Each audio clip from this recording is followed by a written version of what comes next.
Hello students, तो चलिए आज हम लोग शुरू करते हैं क्लास 10 के एक्सरसाइज 3.3 का क्वेश्चन नंबर 1 का फोर्थ पार्ट। इस क्वेश्चन के बाकी जो 3 पार्ट थे वो हमने अलग अलग वीडियोस में कवर कर रखा है, तो आप लोग प्लेलिस्ट में जाकर के देख सकते हो। बाकी इस क्वेश्चन में हम लोग को करना क्या है कि solve the following pair of linear equations by the elimination method and the substitution method. मतलब कि नीचे जो पेयर ऑफ लीनियर इक्वेशंस हम लोग को दिया गया है, सबसे पहले तो हम लोगों को उसको एलिमिनेशन मेथड के थ्रू सॉल्व करना है और उसके बाद सब्स्टिट्यूशन मेथड के थ्रू सॉल्व करना है। तो हमारा क्वेश्चन क्या है, x/2 plus 2y/3 is equals to -1 and x minus y/3 is equals to 3। तो अब आप लोग आधे बच्चे तो इसी में कंफ्यूज हो गए, हे भगवान एलसीएम लेके सॉल्व करना पड़ेगा। देखिए एलसीएम लेके सॉल्व अगर कर लोगे तो बहुत अच्छा है, वरना हम लोग ऐसे भी निकाल सकते हैं, लेकिन ऐसे निकालने में आप लोगों को भी बहुत दिक्कत होगी। इससे बढ़िया है कि हम लोग पहले ही इक्वेशन को सॉल्व कर लेते हैं। तो हम लोग क्या करते हैं, इसको सॉल्व कर लेते हैं। तो यहाँ पर अगर इस इक्वेशन के लिए हम लोग एलसीएम लेंगे तो क्या हो जाएगा, 2 3 जा 6, 3 इंटू एक्स कितना होता है 3x प्लस 2 2 जा 4, y इज इक्वल्स टू -1। अब ये जो 6 इधर डिवाइड में है, इधर जाके क्या हो जाएगा, मल्टीप्लाई हो जाएगा। तो ये क्या हो जाएगा 3x plus 4y is equals to -6। देखिए हमारा इक्वेशन कितना इजीली आ गया ना, ये हमारा फर्स्ट इक्वेशन हो गया। अब इसको सॉल्व कर लेते हैं। तो इसको सॉल्व कैसे करेंगे, x के नीचे कुछ नहीं है मतलब 1 है, तो 1 3 सा 3 हो जाएगा, 3 into x 3x minus 1 into y, y is equals to 3। अब देखिए ये जो 3 इधर डिवाइड में, इधर जाके क्या हो जाएगा, मल्टीप्लाई हो जाएगा। तो यहाँ से हम लोग को क्या मिलेगा, 3x minus y is equals to 3 3 9, और ये हमारा इक्वेशन नंबर 2 हो गया। तो सबसे पहले हम लोग इसको कौन से मेथड से सॉल्व करेंगे, एलिमिनेशन मेथड से सॉल्व करेंगे। तो हम लोग लिख लेते हैं एलिमिनेशन मेथड। तो एलिमिनेशन मेथड से सॉल्व करने के लिए हम लोग को क्या करना पड़ता है, पहले x या y के वैल्यू को इक्वल करना रहता है। तो यहाँ पर तो इक्वल करने का जरूरत ही नहीं है, क्योंकि देखिए यहाँ पर भी 3x है, यहाँ पर भी 3x है, तो कुछ इक्वल नहीं करेंगे हम लोग, डायरेक्ट इसको सॉल्व करेंगे। तो कैसे लिखेंगे, इक्वेशन 1 हमारा क्या है 3x plus 4y is equals to -6, और इक्वेशन 2 हमारा क्या है, तो 3x minus y is equals to 9।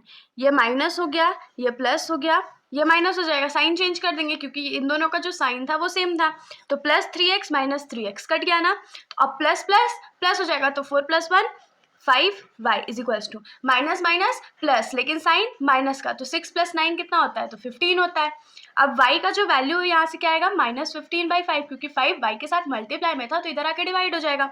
अब इसको कट कर देते तो ये 3 हो जाएगा। तो यहाँ से y का जो वैल्यू है हम लोग को कितना मिल गया, -3 मिल गया। तो अब हम लोग क्या करेंगे, put y is equals to -3 in equation 1 में भी पुट कर सकते हो, 2 में भी पुट कर सकते हो। तो इक्वेशन 1 हमारा क्या था, 3x plus 4y is equals to -6।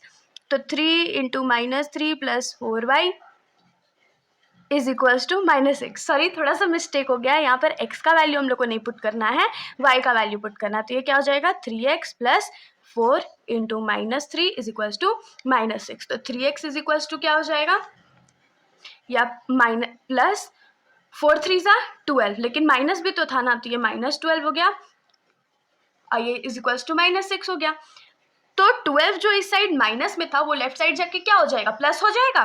तो ये क्या हो जाएगा, -6 प्लस 12, तो प्लस माइनस माइनस होता है, 12 में से 6 गया तो 6 बचेगा, क्योंकि 12 का साइन बड़ा था, प्लस है तो प्लस ही रह जाएगा।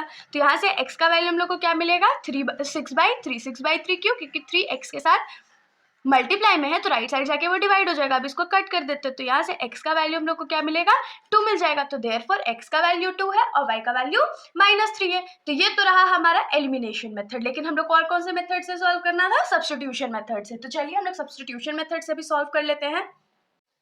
तो देखिए ये हमारा दोनों जो इक्वेशन है वो लिख लिए हैं हम लोग। अब हम लोग सब्स्टिट्यूशन मेथड में सिंपली करते क्या है, x का वैल्यू निकालते हैं और y में पुट कर देते हैं। तो देखिए अगर हम लोग यहाँ पर x का वैल्यू निकालते हैं तो फटाक से निकालेंगे, कैसे निकालेंगे, तो लिखेंगे फ्रॉम इक्वेशन 1 हमारा क्या है, 3x plus 4y is equals to -6। तो 3x इज इक्वल्स टू क्या हो जाएगा, -6 माइनस 4y, क्योंकि 4y जो था लेफ्ट साइड में प्लस में था तो राइट साइड जाके वो माइनस हो जाएगा। तो यहाँ से x का वैल्यू हमारा क्या आएगा, -6 माइनस 4/3। अब x का वैल्यू आ गया है, इसको इक्वेशन नंबर 3 मान लेते हैं, और ये जो x का वैल्यू आया है उसको इक्वेशन नंबर 2 में पुट कर देते हैं। तो अब हम लोग लिखेंगे put x is equals to -6 minus 4y/3 in equation 2। Equation 2 में पुट करते तो इक्वेशन 2 हमारा है क्या, 3x minus 4y minus y is equals to 9।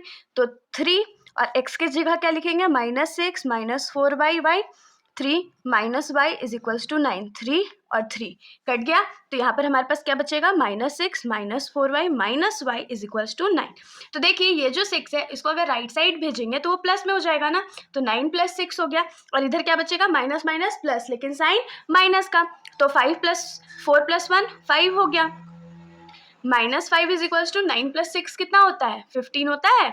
और y जो है वो क्या हो जाएगा, 15/5, क्योंकि 5 इधर मल्टीप्लाई में था तो राइट साइड जाके डिवाइड हो जाएगा, माइनस भी था तो माइनस इधर भेज देते हैं, तो ये 3 हो गया। तो यहाँ से y का वैल्यू हमारा क्या आ गया, -3 आ गया। तो अब हम लोग क्या लिखेंगे कि put y is equals to -3 in equation 3।